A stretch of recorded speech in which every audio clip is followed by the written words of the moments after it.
Now, this is a good time, but for now, we just get into warm-up and know each other. And I have a nice way of doing it. If I could have my first slide up on the Menti, could I have my Menti up? I would like you to scan that QR code. And I have a quick question for you. Just scan it. Now, if your phone can't scan, it's good to pretend like it's scanning. First thing first. And then now you can try and, just get in and type in menti.com. The passcode is 6728112. That's it, all right? Yeah. Let's get some quick responses there, all right? Wow, some of you are so fast. This or that, all right?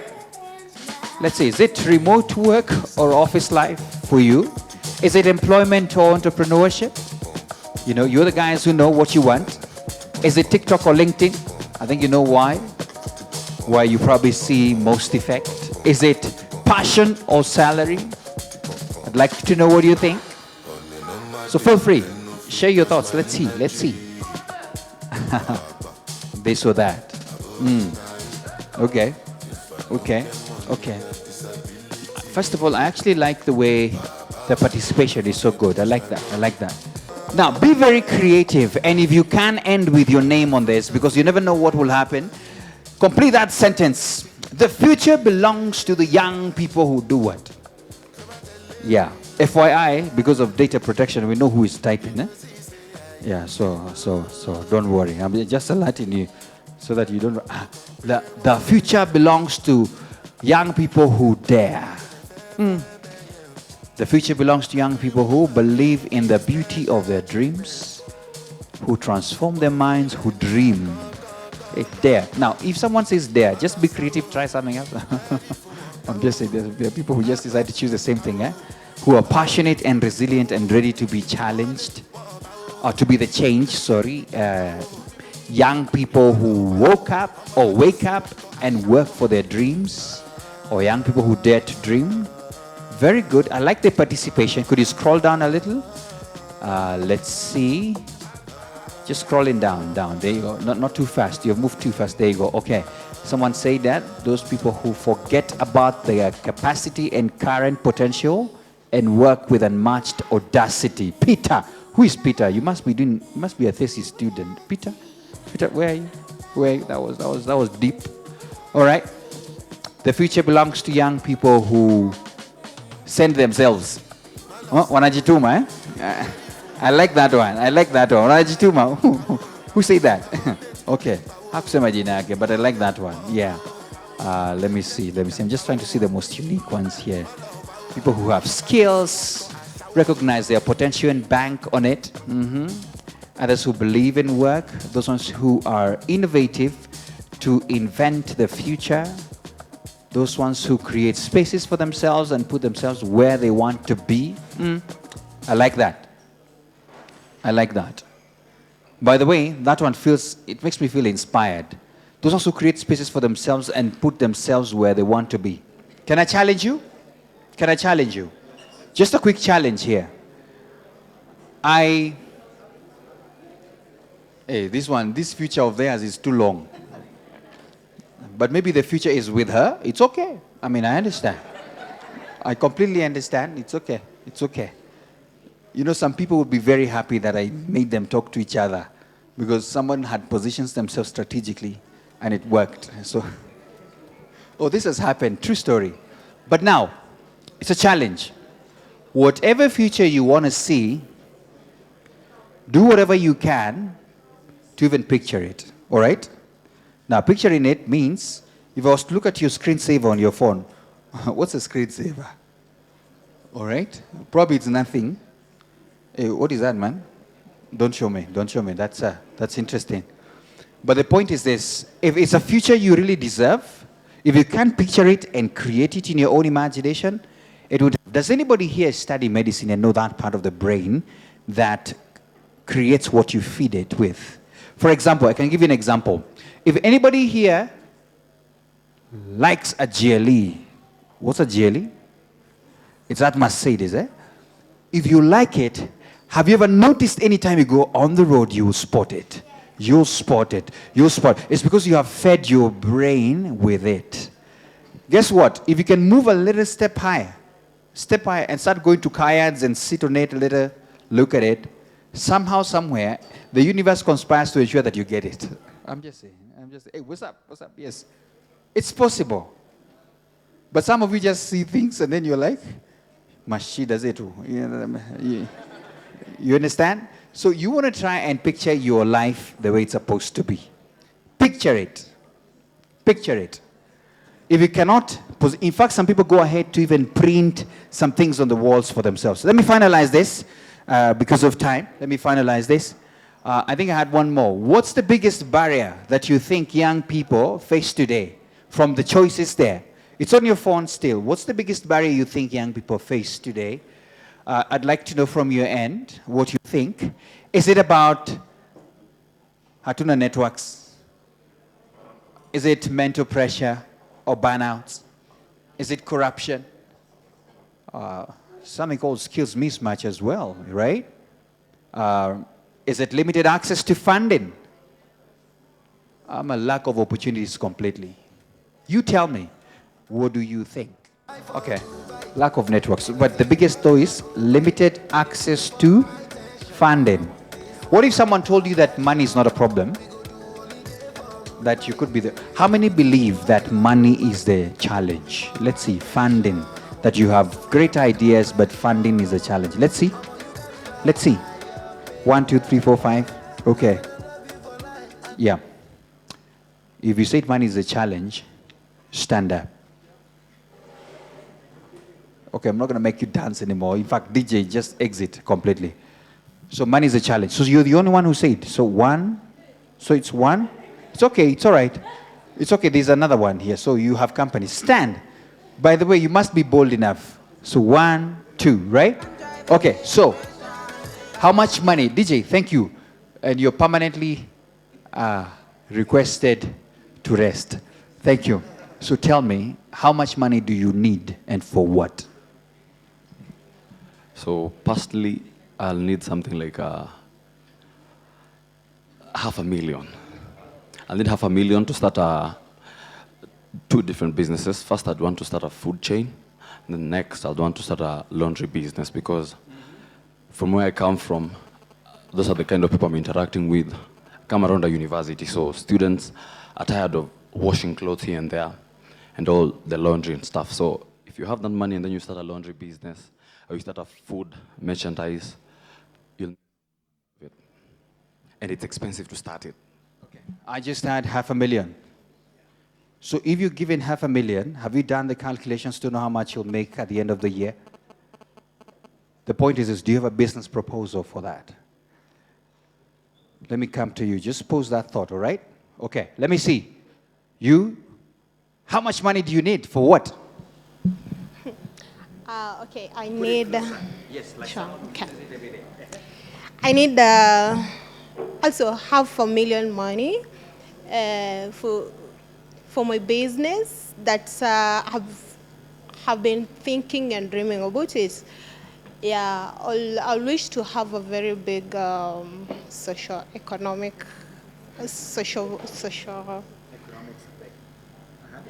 enterprise venture that I not only focusing on profit, but also focusing on the social point of view. Okay, I got you. So now, 2 things, guys. If you can't explain your idea in a minute, you're in trouble, all right? You've heard of these things called elevator pitches, right? Like you just met with a man with that $500,000, and they're asking you, so if I give you the $500,000 now, what will you do? And the lift is moving, so you got 30 seconds to get their attention or not. You guys were part of the people? Oh, come closer, come closer, come closer. It's okay. I like this one in the bow tie. Looks like the idea is as big as that, right? Okay, let's hear them as well. It's okay, it's okay. So you need $500,000, you need $500,000. So we are at $1 million. Let's see. Some of you are going to regret why they never said they wanted money. No. Yes, come closer, come closer. There's a reason why I wanted you to pose before people. What do you need and for what? Hi everyone, I'm Vanessa. I need 750,000 so that I start a cleaning business agency for Airbnbs and any corporate facility that you need cleaning services. So that is what I do. I offer solutions to for cleaning and any corporate business that you need cleaning services. That's quite direct. I like that, right? Yeah. I know of about 10 people who have Airbnbs. If you're set and ready, you can start with that, right? See me behind the tent. Come. Oh, man. First of all, I appreciate your look, man. Yeah, let's appreciate it, especially the ones who look the other way. All right? Good. My name is Blair Resnick. Before I go to the amount of money that I need, let me say something. I'm looking at all the choices there, and I'd say in this space that we are in, if you have money, you can create opportunities for yourself. You can take yourself to spaces where you need to get whatever you want. So I run an organization that does climate and environmental storytelling. It's called Telling Arts, Life and Legacy. We are Tell. And it's not about how much money do I need, but I say for us to start off as an organization, we need something like $50,000 for us to be able to amplify the climate and environmental stories across Africa, because there's a challenge, and storytelling plays a very key role in amplifying action and also creating opportunities for young people. You sound like you don't need money, but thank you so much. I appreciate it. Thank you so much, man. Did you just say $50,000? Watu wa calculator nimeona wametoa. Like what are we talking about? How much is that, you know? Yeah, we're talking about 7 mic and going. An idea can be planted. There's a man I like. He's called James Mwangi. You know him? Have you read his story? That man, right now, as we speak, I think I just checked, his dividends for this year was about 330 million shillings just for himself. For himself. I don't know what he's going to do. How much is that per day? I'm just checking. So that means it's a good one, right? That's not his salary. Those are called dividends. Things that just pop by anyhow because you simply started things up, all right? But where did he start? What's his story? What's his inspiration? An idea, a challenge, right? I like what you're saying. Like you're seeing a challenge and you want to provide a solution. In fact, everything you do is a solution to some challenge that we're facing. So what solution are you given? All right? Let me use the example of the lady of Airbnbs. Let me tell you this. Right now, we are in the middle of a very big conference in the country, right? Yes, we have Macron in the house, in the country as well, and the likes. How many guests do you think we have in Nairobi now? We are in excess of 8,000, the ones that were registered in. The hotels we have around can't accommodate that. That means all the Airbnbs are almost packed and ready, right? And they need cleaning. And there are some people who do a lot. In fact, I will connect you to the man. Where are you? Make sure you see me on the side. The man behind is a big company called Parapet. You ever heard of it? Parapet? He just started like that. Started with one small office. Can we clean up and, make it work? I think even where you came from, they use Parapet. I know the place that you came from. I mean, a lot of people, you have seen them. It's a big brand now, employs thousands of people because of that. All these ideas we see started from somewhere. So, an idea, never shy away from your personal idea. Try as much as possible. You'd rather go home. Have you ever tried to go and sit for a paper and you got 10%? Is that the normal average? Sometimes of those difficult ones, right? And you got 10%, but you knew you had studied. The pain is different, right? But the pain of knowing that you had not prepared, you had done nothing about it, and then you got your 10, probably a 9, that pain is different, right?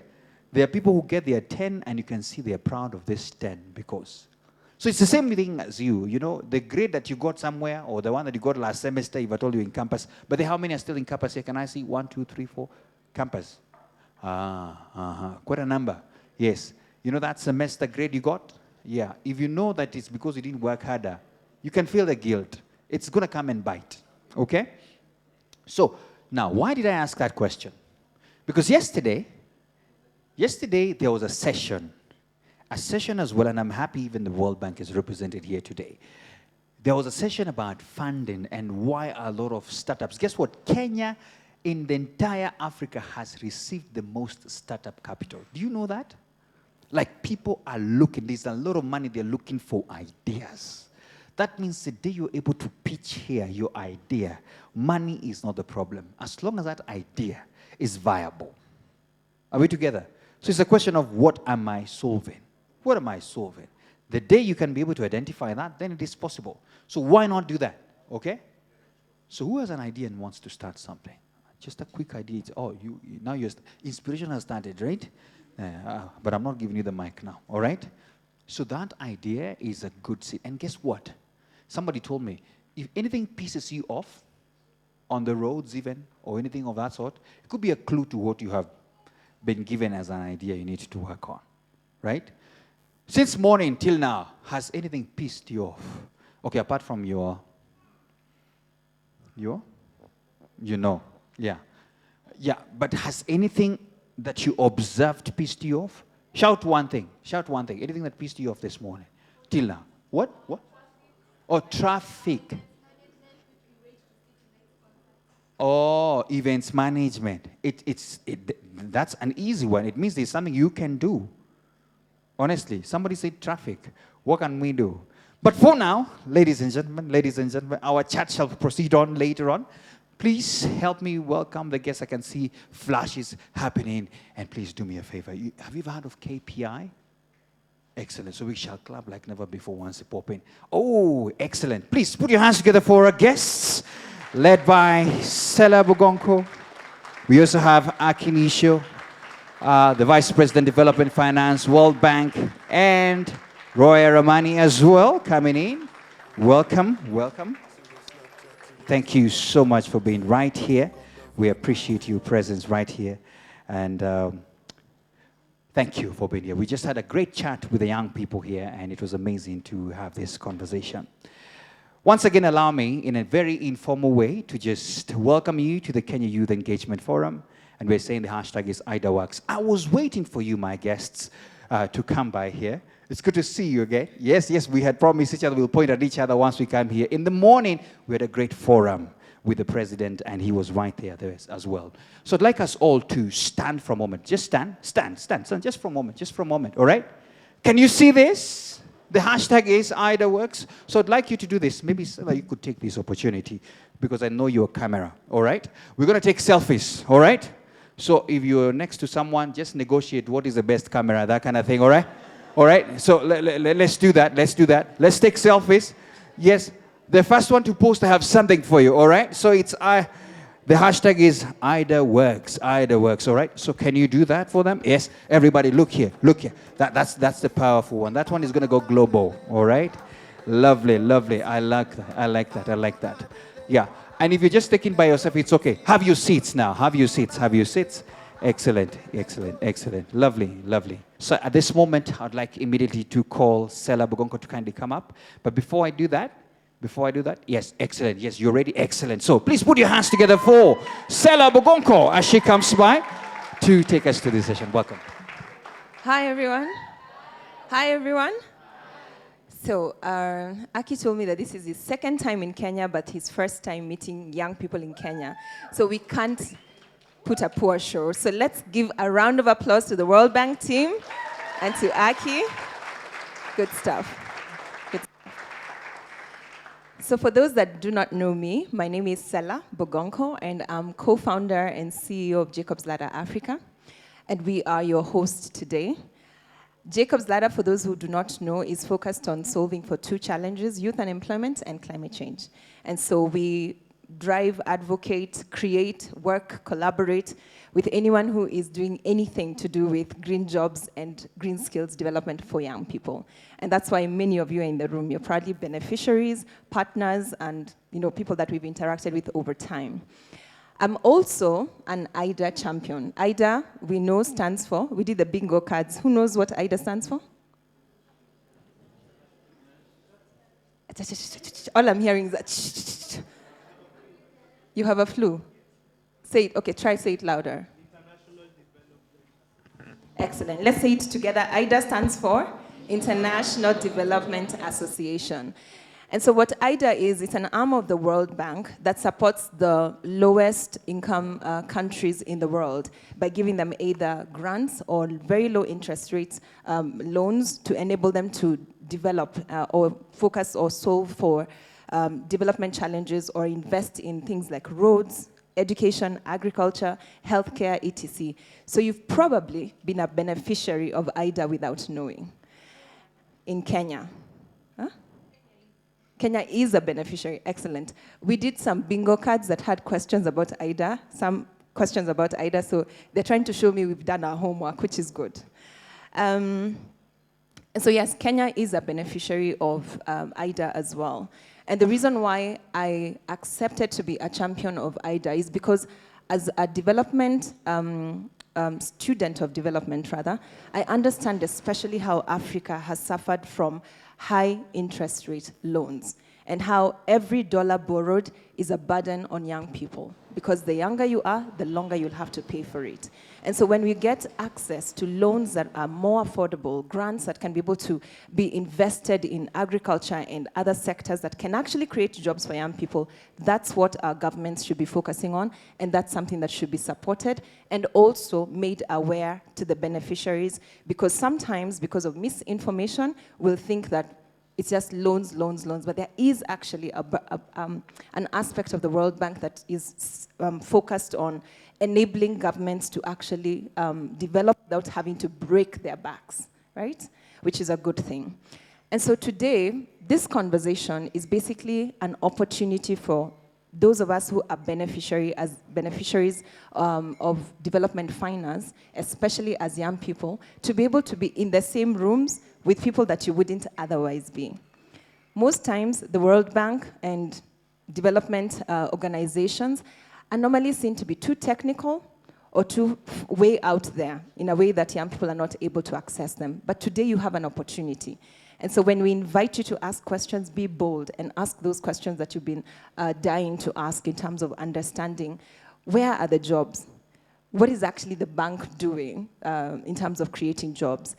IDA does not necessarily create jobs directly, but it does enable governments to do what governments are supposed to do, to create the enabling environment. And so it's still important for us to be able to understand how IDA works and then how exactly you, as a beneficiary, can give your views on what you've experienced so far and ask questions to be able to understand further how development finance actually works. So today's conversation, because we won't have too much time for everyone to ask a question, we received questions from you guys. We will sample a few of them, but we'll also give you an opportunity to share your feedback later on, which we'll pass on to the World Bank and the IDA team. On that note, we also took time to get young people to share their views on their lived experiences when it comes to jobs and youth unemployment. And so we put together a very brief video that will perhaps be able to communicate, especially to the World Bank and the IDA team, the challenges and the opportunities that young people are looking forward to, but also the challenges that they are facing. And so let's turn our attention to the screen and listen to what they have gone through and what the situation is for many of them. God bless you guys. Across Africa, over 12 million young people are stepping into the future, searching for work, for stability, for a way forward. But for many, that future is uncertain. Abraham Dule is my name. I was born and raised from Kargi in Marsabit County, Kenya. I come from a pastoralist community. Currently, I'm a student here at Cooperative University of Kenya, pursuing Bachelor of Science, Applied Statistics and Economy. My name is Teresa Atieno. I am originally from Siaya County, Kenya, but currently reside in Nairobi County. I am a visionary in clean energy. Mimi naitwa Lichuma Davis, na mimi ni mkaaji wa Mathare, Nairobi County. Mimi ni community organizer na Dubado advocacy. My name is Domitius Mulatia from Makueni County. I'm currently in aquaculture. I do catfish farming. My name is Christopher Kome. I live at Embu. I intern at Jacob's Ladder Africa. My name is Arnold Chalombetela. I came from Makueni County. By now, I'm doing aquaculture and I'm also doing some farming. My name is Brian Munene from Nairobi, Kenya. I'm the founder and CEO of Africa Renewables Catalyst, abbreviated as ARK, ARC. Across the continent, the reality of work is changing. Jobs are harder to find and even harder to keep. For some, work exists but without security. For others, opportunity remains just out of reach. The International Development Association works with countries like Kenya to expand access to opportunity, including jobs for young people. But beyond the policies and investments, there is a deeper question.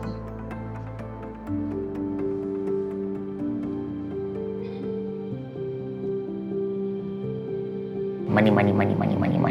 Development, or I can say opportunity. Access. Banki ya Dunia. Development. Sponsor. Support.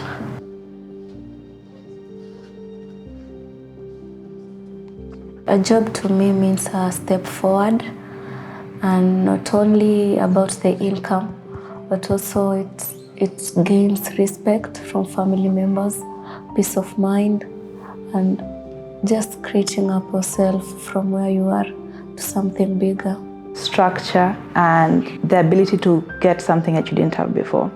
Being able to provide for myself, again being able to help my parents, and again also career growth and bringing positive change in the society through what I do. Job kwangu ni security. A job to me is a dignified livelihood, something that makes someone feel comfortable with what they're doing and at the same time earn a living to support their families or themselves. Having a chance to change your life and also to support your family. Where I come from, opportunities are not many, very rare. So having a job, it gives you dignity, independence, and purpose. It's not just about money. It is building a better future. A job is more than employment. It shapes how people live, how they provide, and how they see themselves and their future. Ikiwa na job, sitakuwa na pressure ndalipaje keja, ndakulaje, mokoro anakaaje. So vitu mingi unajipanga juu, at least kuna pale penye unajua hapa hivi panaweza nishikilia. At ARC, my job is to simply paint the vision towards a big problem. So my job is being a problem solver. Being able to visit some different places in Kenya that I hadn't visited, being able to travel, being able to eat out, being able to enjoy some of the midnight scenery in Kenya specifically. And it also means having access to new people and new different people and having the ability to learn from different spaces. Just because you're working with people from very diverse cultures, you get to learn about more and more every single day. You either get paid or get something beneficial. Like for example, when you plant maize and beans, the harvest of the maize and beans becomes food to you, then you are benefiting from that. For millions of young people, everything depends on it. A job is not just a job. It is a lifeline. It's a lifeline. It's a lifeline.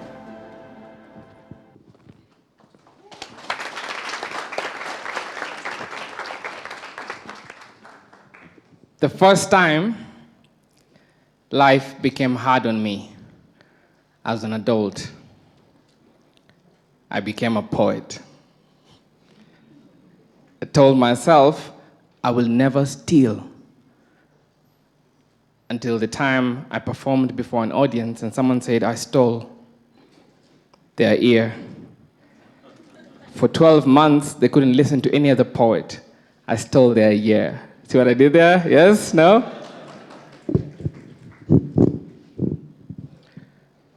Can I be honest? I said, can I be honest? Yes. Okay. My boys are dying. Some of them are poets. They have written 1,000 poems, but not one has earned them a living.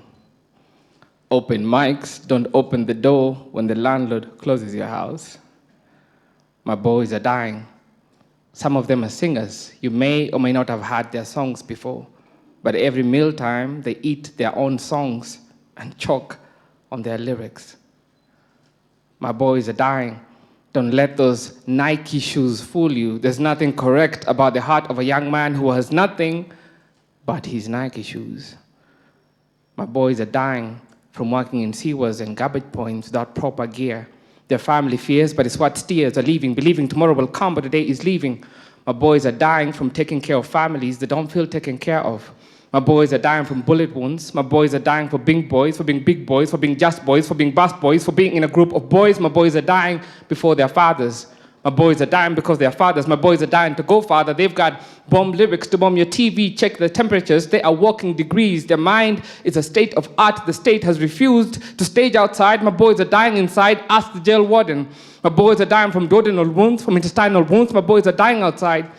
My boys are dying because our leaders are lying. My boys are dying because integrity is dying. My boys are dying because they have nothing to go back to. I know boys my age in the streets going back to back, blaming a whole country for not having their back. Can I be honest? I said, can I be honest? Yes.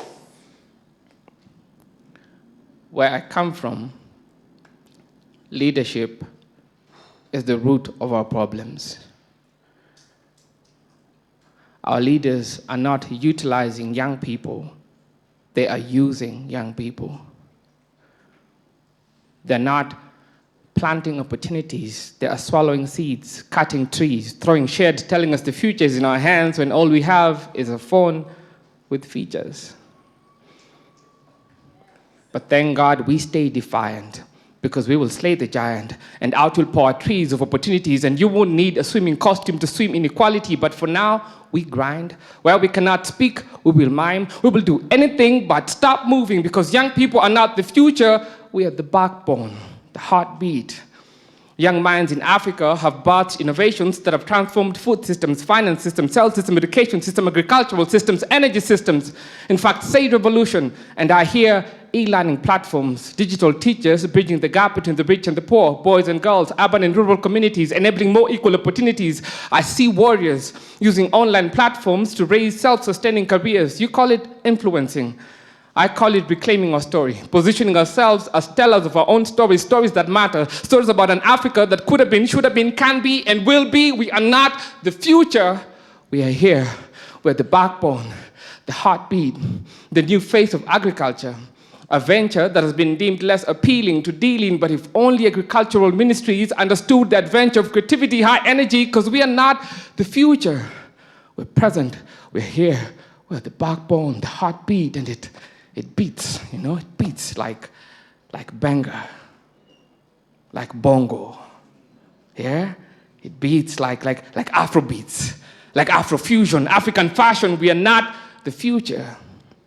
We are here, we're present, we are the backbone, the heartbeat of a new Africa. Rising above the traps of division, submission, tribalism, a new Africa, younger, bolder, not divided by where we come from, united by where we want to go. Let's appreciate him one more time. That was beautiful. Thank you so much. Thank you so much. Now, ladies and gentlemen, I have to confess, I have to make a confession, because I'm about to as well appreciate an amazing person as well who came with our delegation today. And how I pronounce this name, help me with this. So this is Cameo Fan, Division Director for Kenya, Rwanda, Somalia, and Uganda. A round of applause to Cameo. Thank you. I got it. There you go. A round of applause. There you go. Woo! Ha! Just to confirm I got it, right? Excellent. He gave me a thumbs up. That's a good one. Now, as you can see, the stage is set for a great dialogue that is about to come with our distinguished guests today. And I want to request that we have Sellah Bogonko, the co-founder, Jacob's Ladder Africa, to kindly come up here. And I want to also request Aki Nishio, if you don't mind, please come up here as well. And then we'll also have Roya Rahmani, Director of Global Engagement, World Bank Group. Welcome as well for this dialogue. Over to you, Sellah. Thank you, Maina. Can you guys hear me? Excellent. So this is where we get real. This is where you guys have an opportunity to open your hearts and also get your minds to engage as we interact, ask the questions, and get to understand not just what IDA does, but how the World Bank works, in particular in terms of solving some of the challenges we have as young people. And so just to get straight into the questions, this is how we're going to do it. We have some questions from you in the room. So I'm going to open it up to the floor in terms of the questions.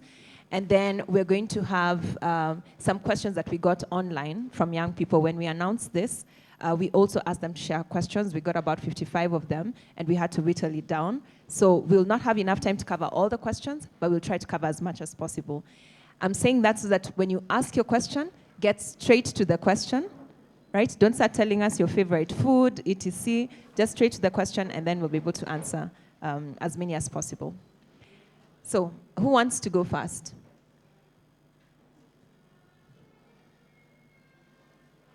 All right, let's start here.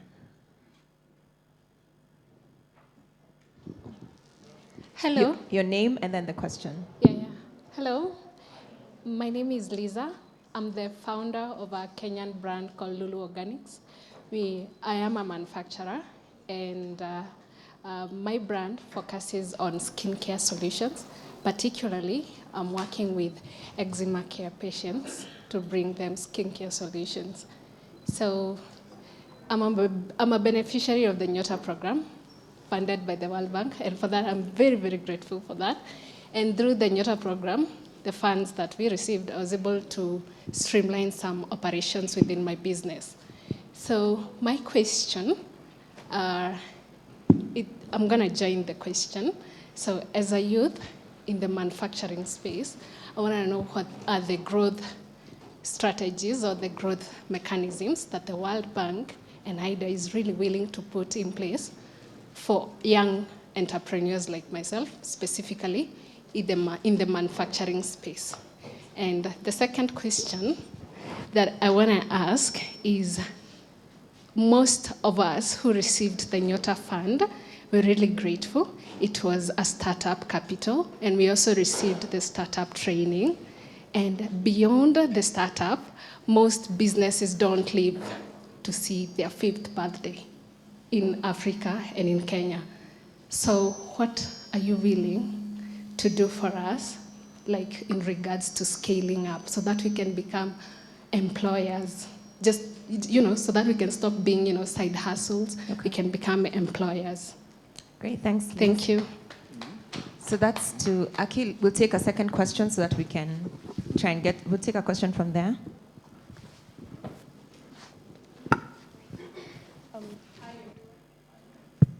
My name is Andrin Moshiri. I am a final year student, energy engineering, Kenyatta University, and I'm also the co-founder of Mesogen Organics, where we manufacture high-quality organic fertilizers for Kenyan farmers. I'm also a beneficiary of Green Labs, which is an incubator accelerator program. Awesome. Mic check. Awesome. Yes, I'm also a beneficiary of Green Labs, which is an accelerator program under Jacob's Ladder that has allowed me to found my startup. So a question to IDA would be, beyond government level funding, what other strategies are you employing for creating an enabling environment for the youth entrepreneur in terms of financing, market access and procurement, so that we are not priced out of productivity? I'm in the manufacturing space. So if I'm manufacturing a product and it gets to the farmer and they cannot purchase it, there's no point in me doing what I'm doing. So that environment, what are you doing to ensure that it's running smoothly? I also love what you're doing with AgriConnect, because it's a model that can be deployed in all other industries. Thank you. Great. I trust that the questions were clear. Okay, over to you, Aki. Right. So first of all, thank you for having us. I still consider myself young, so to be here with you really is a very happy occasion.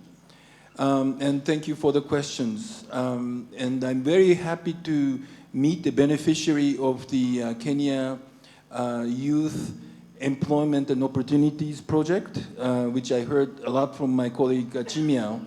And I think it's fantastic that you are using the funds and really build and doing a startup. Now, I think as you go forward, I think even within that program, as you employ more people, you can get more funding. And then I think the next step would be to try to get funding from either another NGO or some kind of development finance group. There are lots of what we call DFIs out there, which provide small-scale funding to small entrepreneurs. And when you get big enough, you can also try for IFC. You know, so I think there is this gradual kind of ladder that you can go up on. Yeah? Let me leave that at that. Should I go to the other one? Yes, Yeah. yes. Second. Okay, so the other one, I think it's there are similarities with the first question, and I'm really impressed with by the fact that you are doing these agricultural inputs, very, very important for the sector. Now, I think it's very similar how you can work up the ladder. Now, in the case of agriculture, I know that in Kenya, Kenya is doing something very extraordinary, which is to form these cooperatives of farmers. You know, which is not something that many countries do, but by forming these cooperatives, you are able to reach a larger number of farmers at the same time in one go. So I think you should sort of try to find an entry point with any of the cooperatives that are in your area, and see how you can market your products in that capacity. Great, thank you. I just want to add, first of all, echoing what Aki said, that it is a real pleasure being among all of you. What you are bringing in this is the present, but also the future, that hope that would take the country forward. I have been mesmerized by one thing that I keep seeing here in Kenya, and that is the smile on the face of people. Life could be hard and not so hard, but people, regardless of what they do it with a smile. And that is the energy force that propels what the future brings to you. So please don't lose that. Keep smiling. Doesn't matter what is happening. The conditions are tough, the environment is rough, but keep smiling.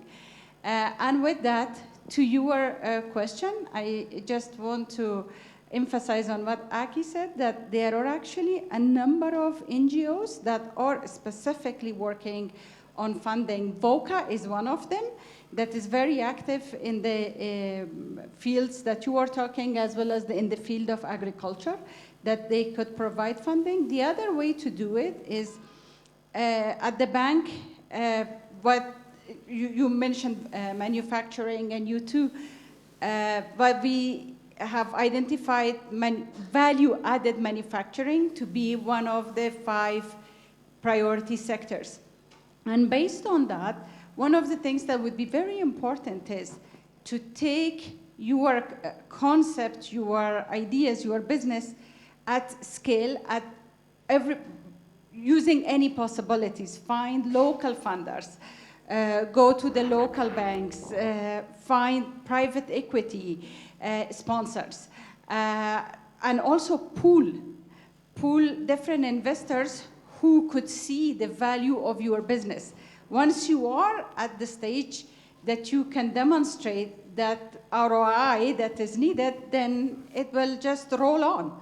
And the same answer would go to the other question, but Aki more comprehensively answered that. Thank you. Great, thank you both. We had a question. Yes, we can go ahead and clap. Thank you. I specifically did not ask them to introduce themselves because you will there's actually someone who specifically wanted to know what you do and how you do it, so I'll leave that for them to ask later. There is a question that we received from the online submissions, and the question is, as a young graduate in Kenya, what opportunities or programs supported by IDA can I tap into to improve my chances of securing meaningful employment? Aki, yes, Okay. that's to you. Well, thanks for that question. You know, it really kind of depends on which subject you studied. And there are different ways of trying to get employment from IDA-related work. Of course, there's the most direct way is to work for IDA, like I am. But that is, of course, very difficult because there is very keen competition to get hired by IDA. But then what are the indirect ways with which you can find employment in an IDA-related manner is through all these different projects that IDA finances, and they will employ a lot of people. You know, for instance, in building, in constructing, you know, roads and ports and things like that. Through the AgriConnect, you build supply chains. In the M300, you have power generation, power transmission. So there are many, many opportunities that are generated by those projects that are financed by the World Bank. In Kenya, I guess the annual lending program is how big? Is it like $2 billion? Yeah, so that's a lot of money, and it's every year. So there are lots and lots of projects that generate contracts.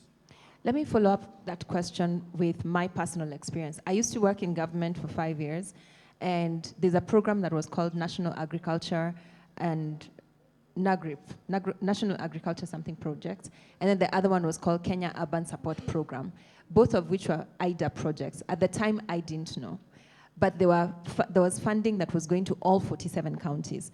I think the question that the young people are asking is how do they become beneficiaries of those projects? Because like in the agriculture one, the governments would have to call for proposals and then they have to submit the proposals, etc. So is there a way from an engagement perspective that the young people can be made more aware of these opportunities? Thank you for that. And so you already put it very well into a good framework.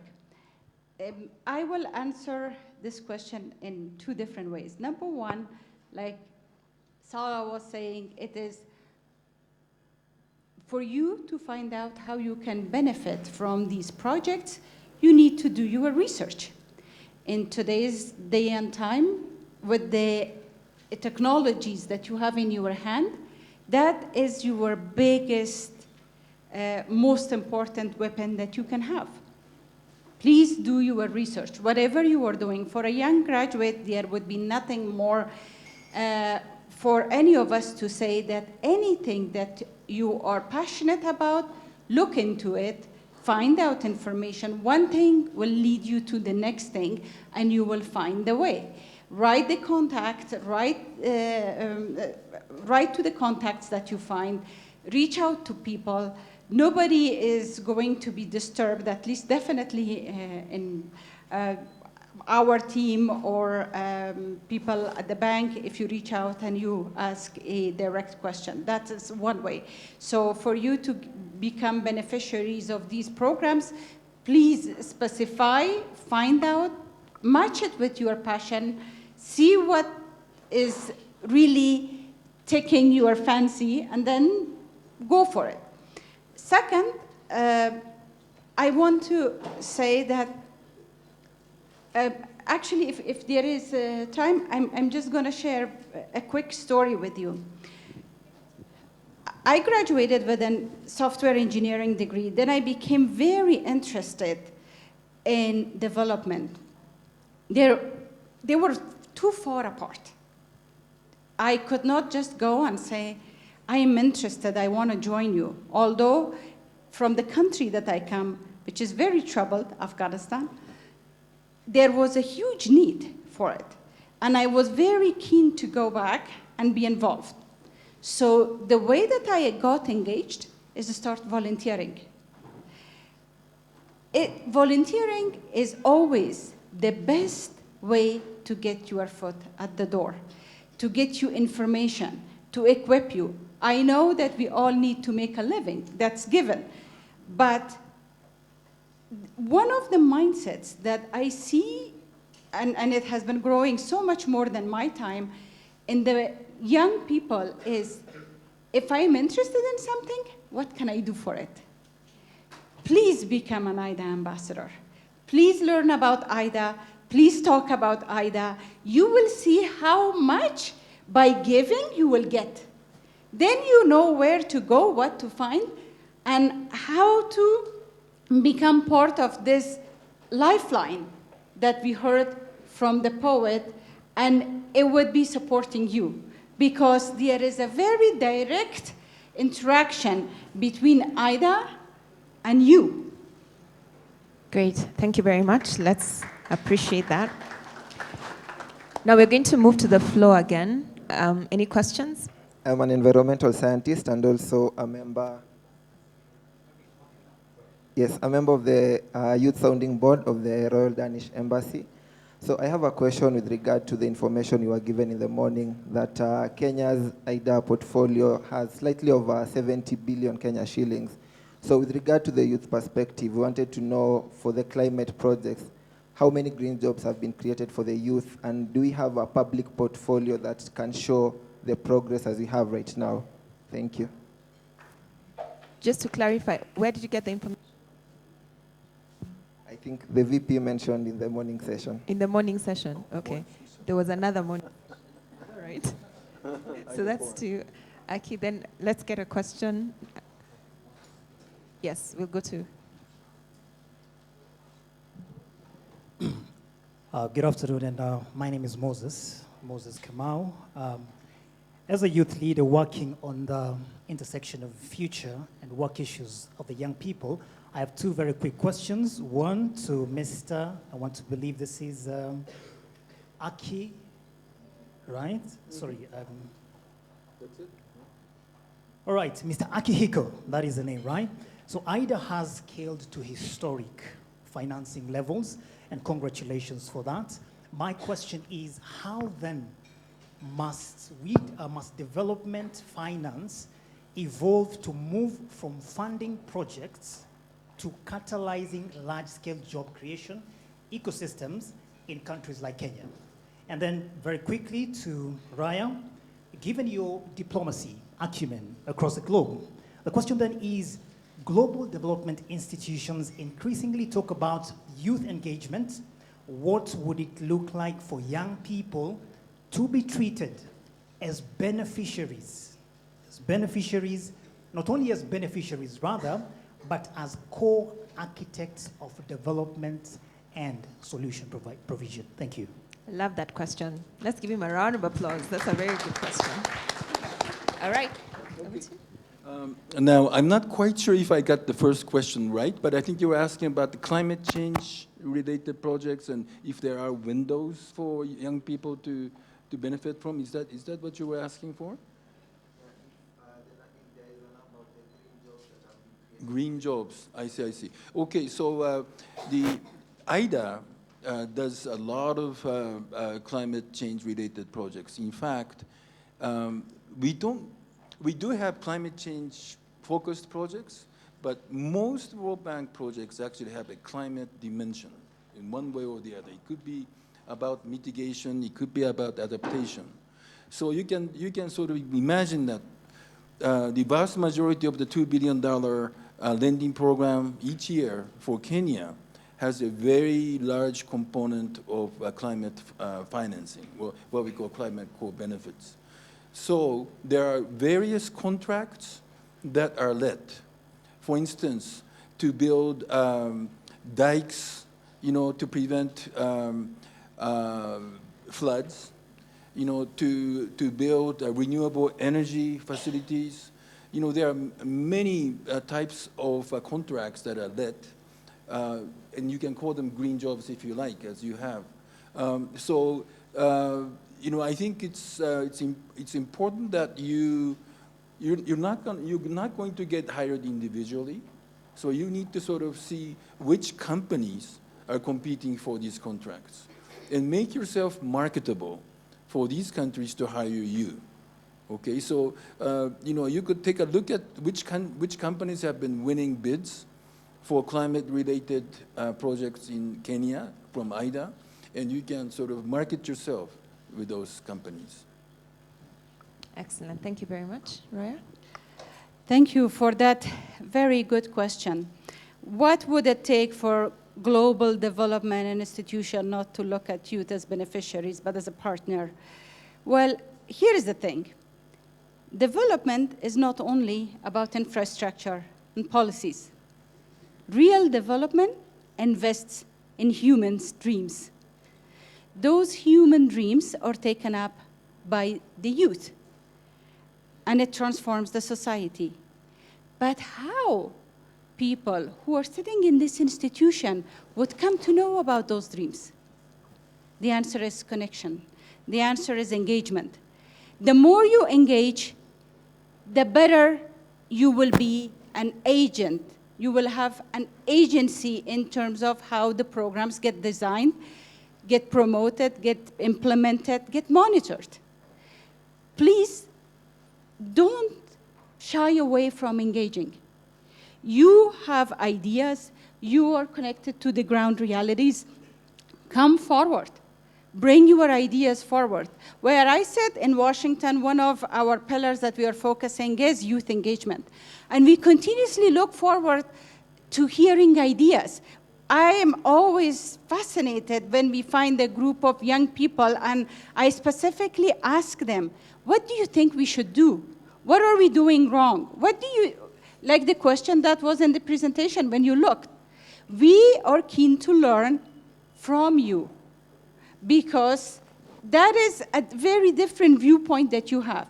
So the answer is engagement, enhancing engagement. From our side, the commitment is there. And we hope that it will translate to commitment and enthusiasm at your end. Secondly, what I would like to say to all of you is build resilience.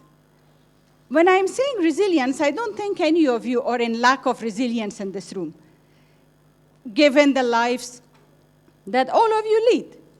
But when I am talking about resilience, it's resilience for rejection, which is something that is diminishing among young people. Don't go for the first yes. Try to go forward, shoot higher, and get no's. It is okay. That is the way that you will be an agent, not a beneficiary. Round of applause.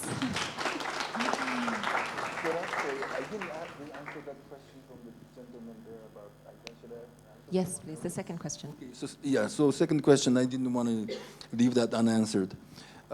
So yes, how do we go away from project by project kind of approach to an ecosystem approach? That's a very good question. And I think what we can do is to deploy a number of different instruments that the World Bank Group has to get at this very big topic of jobs. And what I mean by this is, if I'm correct, I think in the Kenya portfolio, there are 6 projects that support job creation in some way. So that is always a good backbone to have. And then on top of that, you could have, IFC private investments. You could have studies on, job opportunities, job creation in Kenya. You could have technical assistance programs. So you could have many different types of instruments that can be deployed to create an ecosystem rather than just focusing on one project. And it's much easier said than done. But jobs is a complex topic, and I think you do need to come at it from different angles. That's true. Excellent. So we will go to the next question, which I will read from those that submitted online. And it says, how can IDA's financing instruments be deliberately structured to reach last-mile youth-led green enterprises, not just large firms? through village-level credit, technical assistance bundling, and risk sharing with local CBOs to create dignified green jobs where poverty and climate vulnerability intersect. In short, like how are you reaching the last mile beneficiaries when it comes to credit, broadly speaking? Yes, please. Okay, so IDA is primarily an agency that channels funds from through public sector channels. So we do have to work with that kind of format. But we have done different approaches to try to get the IDA funding to the most sort of localized, individualized kind of level. And for instance, what we have done through what we call the community-based development approach is what we do with that is we provide funding first to the central government, and the funding then gets passed on from the central government to the provincial government, then to the local government, and to the villages. And then at the village level, the villagers themselves form community leadership groups, and they make decisions on how to make use of this money. And that could be for starting small businesses or building bridges or rural roads or whatever. Now, in one country in Asia, Indonesia, this became a huge success to the extent that it covered most of the villages in Indonesia through this program. I think 20,000, 30,000, that kind of order of magnitude. So there are ways of doing that. Okay, great.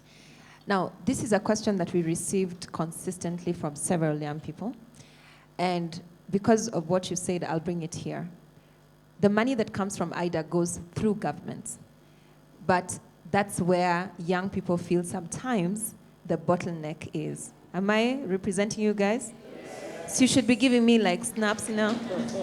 So what would you tell them when it comes to making sure, two questions in one, that the money actually goes to the beneficiaries, in this case young people, when it goes through government, but secondly, that the money once received is actually, there's some form of accountability to it, because that's something that really came up quite a bit. Yeah. Roya, you can take that. Sure.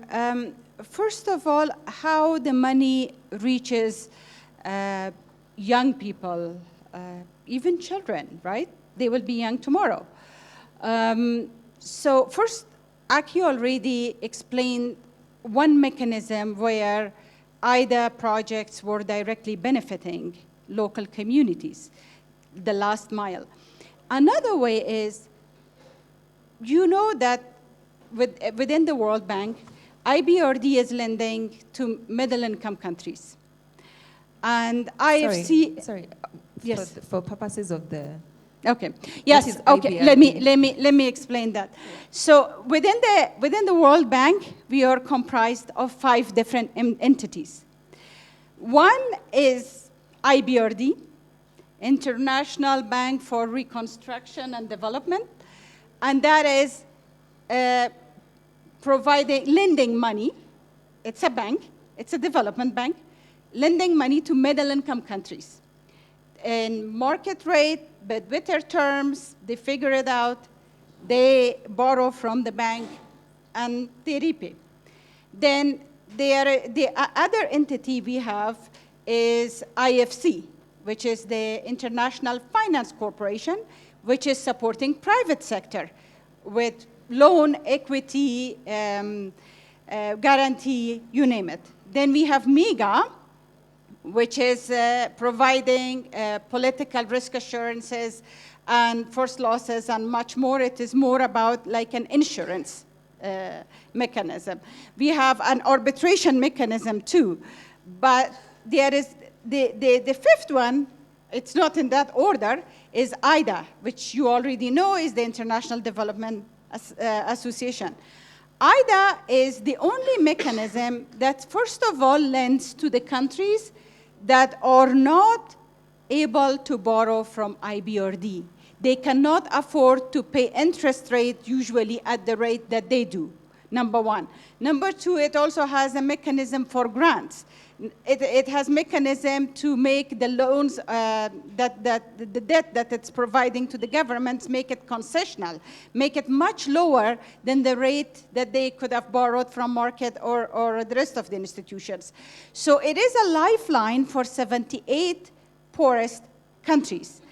It is providing a variety of different resources to these countries.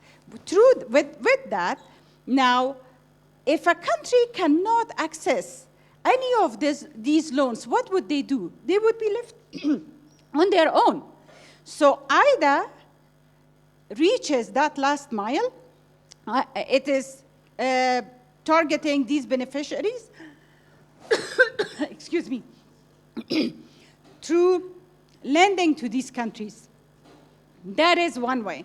Providing grants for projects. That's another way. So by investing in schools, IDA is already supporting, even if it is coming through the government money, it's already investing in your communities to bring them up and make them ready for the investors to come and invest the next mile.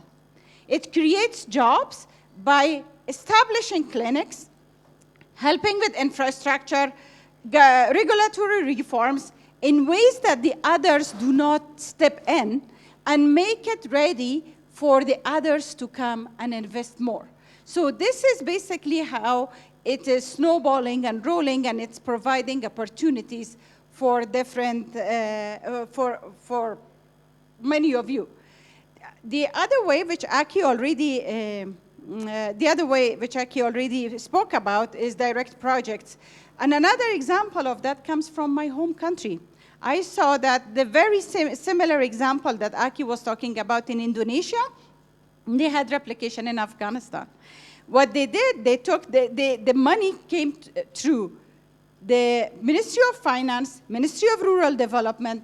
There were projects given at the rural level with the ownership of the community. Let's say the community was asked, what do you need? They said, we need a well, because we don't have drinking water. They gave them money to dig the well, but the community was responsible in keeping it clean, making sure nothing falls, making it secure. Another community said, we need a clinic. The program said, well, we will support the clinic. You may have to provide the room or the house where the clinic will be set up. The community provided that. There was a hand-in-hand ownership. So the young people, the way that they can engage is first of all, be aware of what is happening, in what form it's coming, and that is also helping you in terms of what you were talking about, the government being a bottleneck and the accountability and how you could keep them accountable. You can't keep anyone accountable if you don't know what they are doing. You can't keep anyone accountable if you don't know how much they are receiving. So that's a starting point. Educate yourself, learn about it, engage with the bank, engage with IDA, and then ask questions. Great. Thank you, Roya. In view of time, we're just going to take 2 more questions from the floor. So we'll go that side.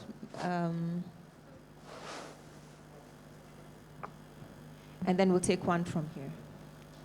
Hi, my name is Sharon, and I work at the intersection of ocean conservation and regenerative tourism, which is centered around youth and women. So my question to the World Bank team is, the World Bank funding for the locally led climate action program channels loans to the Kenyan government, which are then meant to reach communities as grants. Ultimately, it is the ordinary Kenyan citizen, including us, all of us that are here, that are going to repay those loans. And we are seeing a disconnect in this, whatever is happening between the projects that have been funded, right? So the communities, so the funding has been disbursed. The funding has been disbursed, but there is nothing that has been done. So I'm asking you, what is the accountability mechanism that you people use to hold the government into account, because we are asking as youth. Okay. I think that question was asked and answered, Sharon, but thank you for emphasizing, because we know we received that quite a bit. We will go to Liz. Where's your mic? Here? Okay. Thank you so much. And can I give you hope? I want to give you hope because I like what the Vice President talked about. And as I stand here, I admire you a lot. I have Master of Science in Development Finance. And what inspired that is because my name is Alvin Daniel Onyango. I did a Bachelor of Commerce in Finance, but there was this unit called Development Finance. And all along, I wanted to connect development, finance, and people. And I said, how best can I be able to give back to my community? Thanks to 2024, there was a call for climate research. And at that time, I was focusing on balance of trade. So what did I do for myself? Young people at that time on the streets, June 2024, they know what happened. I started learning about clean energy, renewable energy. I was able to prepare a 5-page concept note, and I won 10,000 USD grant for my master's research. Thanks again, I graduated last year. Again, about opportunities at World Bank. Again, last year, I was able to reach up to 3 levels of interviews. One was an investment analyst. Lastly was the YPP program. And I still have hope. I'm going to be the next Vice President of Finance. So during my research, I focused on clean energy, financing models for clean energy businesses in Kenya. And one thing that I learned is that most of these businesses, how do they finance their businesses? It's because it's through family finances, through small loan savings, that is SACCOs. And if you look at how they get funding from financial institutions, a number of them are few. And one of them gave me a good scenario. It's getting funding from World Bank. She said, I first applied, but the application process was tiresome. And you're not speaking about it here in this room. So I'm asking, using the different instruments that IDA have, that is the concessional loans and grants, how are you able to catalyze the bottlenecks that exist, particularly around TA? If you look at the TA, young people are being asked, we want you to have like generating revenue of 250 to 1 million. They're not able to generate that. How are you able to catalyze that? Thank you. Excellent. I'll take a question from Anita. You had a question? No. Okay, we'll take, he asked it. Okay, good. Go ahead. Yeah, thank you and good afternoon. My question basically is in reference to IDA 2021 replenishment, and basically it is focusing on how World Bank's envisions future foresight projections of green jobs creation and digital transformations, given that now we are seeing that governments are still struggling with education and market intelligence, and the transition is shifting very robust. So my question is on future foresight. How does IDA envision this, and how can this be accelerated mostly in South-South through the South-South cooperation and developing countries? Thank you. Okay. Roya, you got that one? No, I did not quite understand. He's talking about digital transformation, Okay. and especially because African governments are still struggling with education, but there's digital transformation. I think, Clive, you're referring to, is it AI adoption, things like that? Yeah, in relation to the In relation to? I didn't hear. In relation to IDA 20 and 21 replenishment, so there was a great policy focus on digital transformation and energy as an high impact areas. Yeah. And so my question mostly is on future market foresight. How does World Bank and IDA envision this and supporting developing countries mostly to bridge that gap, because the market is shifting robustly? Thank you. Okay. Okay. We'll take one last question from this side, from a female preferably. Sorry about that. Okay, good. Hello, my name is Charlene Oche. I'm a person with disability, a disability advocate. And I really want to ask regarding what are the initiatives and what are the programs you have for persons with disability? Because right at the moment, PWDs, youth of persons with disability are having a very difficult time getting jobs and employment within the organizations that you are funding, and also in regards to accessibility accommodation, even I don't want to put it out, but we have very difficulties. We have very difficulties in terms of accommodation accessibility that are not yet put in place, for persons with disability. So I wanted to ask, what are you doing? Are there projects, are there programs that you have for persons with disability here in Kenya? Yes, thank you. All right, great. Brian, pass the mic to Brian. That will be the last question. So you'll factor in persons with disability, and maybe Roya also speak to the gender element. And then the last one will be? Yeah, hello. My name is Brian Munene. I'm a Green Labs alumnus from Jacob's Ladder, Africa. And I'm currently running building a carbon market venture. So my question goes into the carbon market space. The space itself has immense opportunities, and especially for African youth. Most of us are hungry for these opportunities, and they're very far for us. That's one. Two, there are systems in place definitely that you're developing as IDA. And my question goes to, as you're developing these systems and you're preparing youth to tap into the many opportunities, are we also creating an avenue for young African solutions to be seen and accepted as viable? And how are we preparing the receiving end for a 23-year-old CEO building a carbon venture? And I know you do have an answer for me, but I'm hoping that I can paint the picture of realization that I've built a green venture, and it comes with its own process of resilience, getting the no's, being accepted. But once you're there, you get the hurdle of you don't have experience. So now the question is, should I have started the venture when I was 13 years old? Or,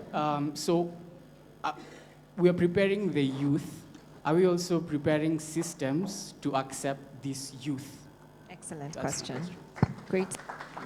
So we'll start with Aki and then Ryan. Okay, so I'd like to answer the questions from that gentleman who asked, who tried getting in the World Bank, who applied for the Young Professionals Program. I entered to the Young Professional Program many, many years ago. I won't tell you when. And then you also applied to a bunch of other programs. Now, there's one key thing you should remember, and it's not just for the World Bank, but for any sort of employment. You need to define yourself as a person, as a worker. I mean, you can't just expect to sort of throw out your career, academic career, and get somebody to, expect somebody to get interested. You need to describe yourself as someone. For instance, somebody with a very strong expertise in climate change, who have a track record of doing analysis on greenhouse gases or whatever. Make it clear to the potential employer, what are your strengths? What can you market? What would pique their interest? What are the intersections between yourself and the job that you're employing? You need to do that for anything, not just World Bank jobs, but any job. So bear that in mind as you please keep applying, but you need to keep that in mind. Excellent. Roya? Well, first of all, I think the gentleman is probably in the right track, Aki, because if he is also applying for YP, and you did too, so, but I will tell you, the downside of that is then you get to sit in this chair answering all the difficult questions while I am getting a free ride. The questions about digitization, it is reflected in IDA 21 implementation, of course. It is a very important pillar in terms of our infrastructure sector that we would like to invest in digitization. But also, when you were talking about digitization, I am also hearing or sensing when you are saying there is a rapid technological advancement, and I hear the word AI in it. What the bank does, we invest in digitization in a few different ways. In the infrastructure, in telecom towers, in how the capacity, policies, all of that at the public sector. When it comes to catching up the countries, because it is such a rapidly moving phenomena, technology at this time and era, is that for a lot of the developing world, we are focusing on small AI. The AI application that is in your hand, that you can utilize it today, because we are not thinking or expecting that all the countries in the world would have the ability to provide the energy, the compute power, the capability, the data that the large LLM or large language models need to be developed. We are not expecting all the countries to go around and develop these models for themselves, but help you understand data sovereignty. Your countries to put right kind of regulation for that. We want to help you access, as I mentioned, small AI, whether it is in the area of education, health, agriculture, so that today you can apply it. Let me share with you one of the projects. Last time I was in Kenya, I was not part of the World Bank Group at the time, and I was going for a site visit. Next to me was a gentleman who said, I have made a project for putting postal addresses all around Kenya. The way that it is going to work is to map everything through satellite, give it a coding, and when, for example, something like Amazon or a taxi driver or something comes, when the address is not specific and they don't know, they are not relying 5 door down, that big tree behind the wagon, blah, blah, blah. Instead, they have a specific address where they know how to ship things. So that's innovation, right? So AI and digitization could still work for a lot of us in a variety of different ways. And the question about the what are we doing about the people with disabilities? This is a conversation that is already ongoing. It's part of our citizen engagement. We want to make sure that it stays alive, that through our consultation mechanism, we will incorporate and continue to incorporate the voices of people with disabilities, minorities, to make sure that we have specific indicators to have them consulted. That's what we do for all the people, and we want to make sure that that's also true for people with disabilities. Thank you. Excellent. Just one quick question.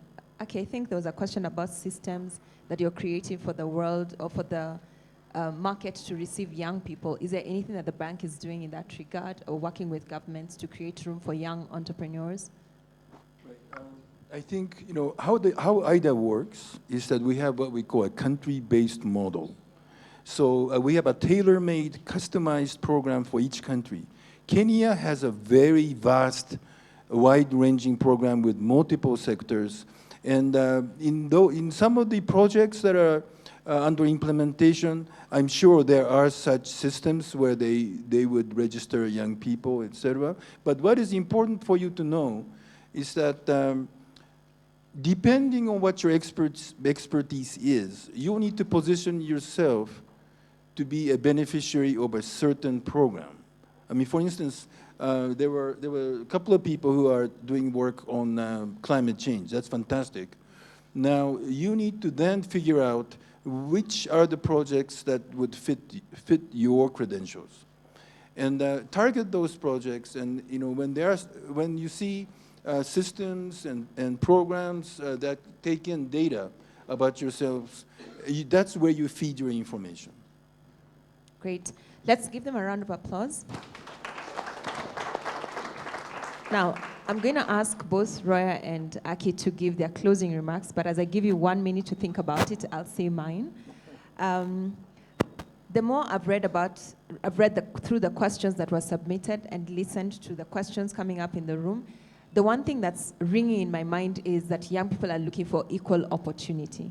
They're not necessarily asking for handouts. They're not asking for favors. They're looking for equal opportunity. If they can get the access without having to jump hoops or do something crazy for them to access, whether it's financing or the job opportunities, or knowing that when the money comes to their governments, that they will have equal opportunity to be able to access it by even having the information of what programs are running. So the equal opportunity is one of the things that I'm hearing loud and clear from young people, and we hope that as IDA, as a team, you'd be able to look at ways of increasing information to young people specifically, and also enabling or facilitating that equal opportunity for them in the design of the programs that are funded in collaboration with our government.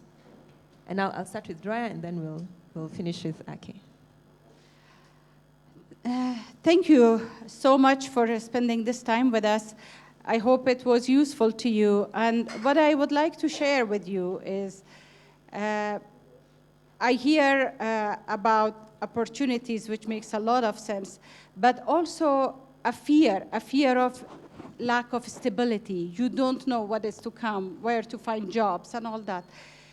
And I will share something with you that from what we see in this era, in this time that you are living, if you are looking for stability, that's a risk for you. The risk is not that there is so much instability, because it is true for everyone. And pretty much everybody is on the same boat, regardless of where they are. Maybe some with more opportunities, some with less. But this time is not that people would have a career and move on with it.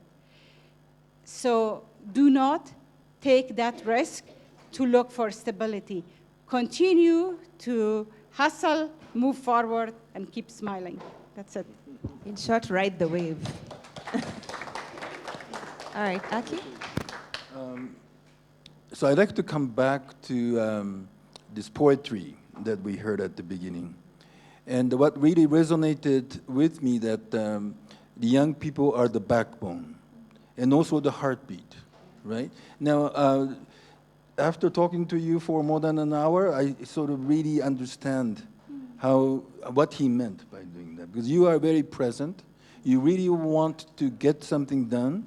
You want to get somewhere, and that's all fantastic, right? I mean, you might feel frustrated at many points in your search for jobs, but I'd like you to keep looking, and don't forget what I mentioned to you.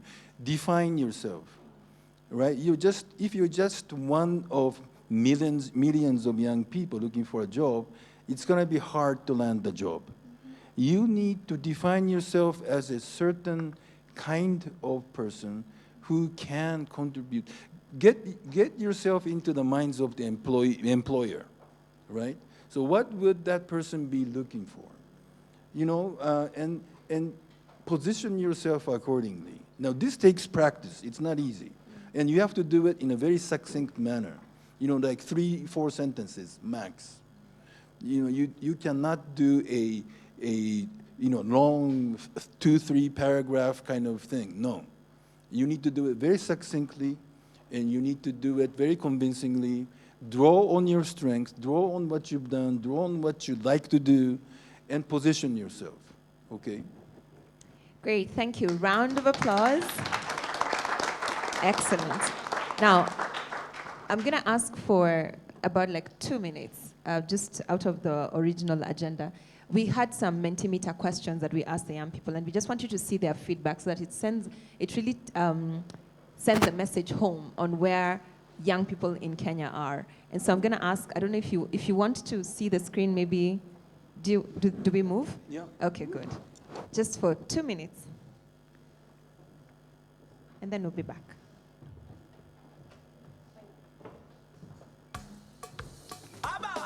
All right, and I think as they're putting up that Mentimeter, I think it's always good to exercise in a way, right? After sitting for quite some time.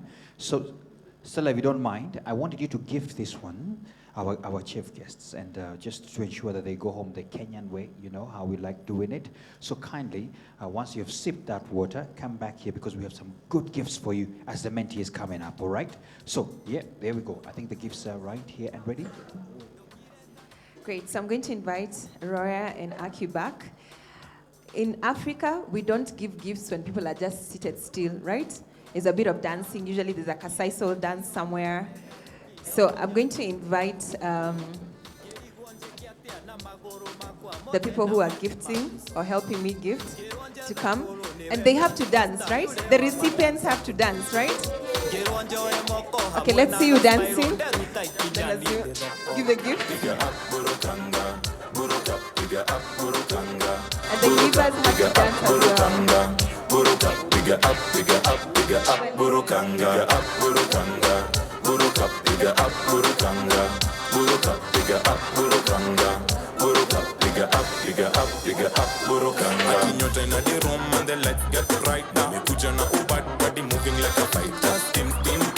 Okay, the cameramen are asking if this row can sit down so that they can get the photos, just the middle row. The rest of us, let's support them dancing.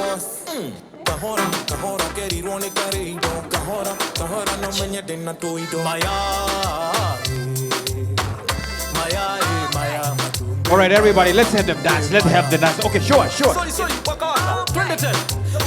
Come on. House, wait, you guys are just recording or dancing. Let's go, one more. This one looks like we are planting seeds. Woo! Shake the shoulder just a little bit. Now turn around a little. Turn around. Woo! No, in Kenya you must go down. Just one more. Take them down. Whoa, that's enough. Okay. A round of applause. Thank you so much. Wow. All right, you may take your seats for a moment. Thank you so much, TJ. Thank you so much. Can I have the mentees now up? There you go. So I think these are some of the results. How people feel when it comes to either working remote work or office. Is it employment or opportunities? Where they prefer to go and have their conversations, TikTok, LinkedIn, passion and salary, or 10 days degree or skills. Very divided here. I think we had one more question about what they see the future being, and they were speaking to it. The future belongs to young people who do what? I think the greatest word that came out was dare, those ones who dream, and in Kenya we say those ones who kujituma. So I don't know how, I want to teach them that one. Everybody say jitume. But that's it. So you never forget that. If you forget anything else today, just don't forget jitume, that young people are saying they need to jitume themselves. Yeah. And the biggest barrier young people are facing today, the highest one was access to funding. They felt like funding is all the way very far. That's why I think you saw the video that was talking about World Bank, and the only thing you think about is money that is not too close. But it's right here now, all right? So there you go. I think followed closely by lack of networks. Yeah. And this one was a painful one because they felt they need to know people for them to even have access to jobs and the likes. It was that brings that. I know, yeah. So the context was actually broad in a way, because some of them is because here, if I don't know someone, I'll never get a job or something of that sort. So there was a lot of that, and you can see the reactions that we had. And thank you so much for that. We'll be having more reactions, but for now, I would like you to kindly follow Sellah, because Sellah has something very short we want to do, somehow quick housekeeping for 2 minutes or so. So you're all going to stand for a moment. Your gifts are safe with me. Yeah, who laughed? Are you trying to say they're not safe with me?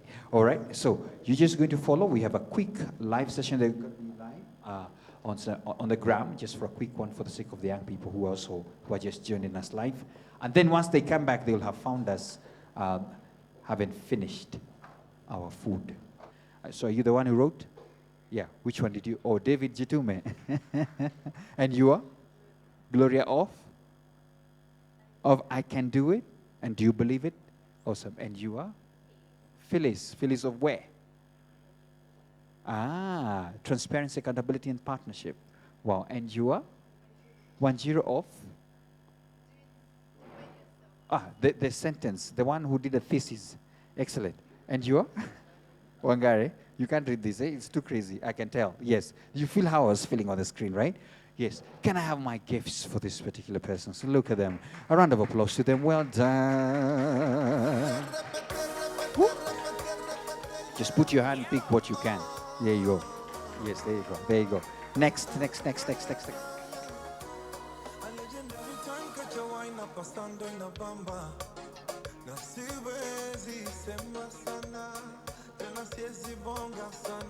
All right, good stuff. Oh, that one picked a t-shirt. I hope you picked your right size, because if it's triple XL, I don't know what you're going to do. Excellent. Good. Lovely. Thank you. It's good to always start early. Okay.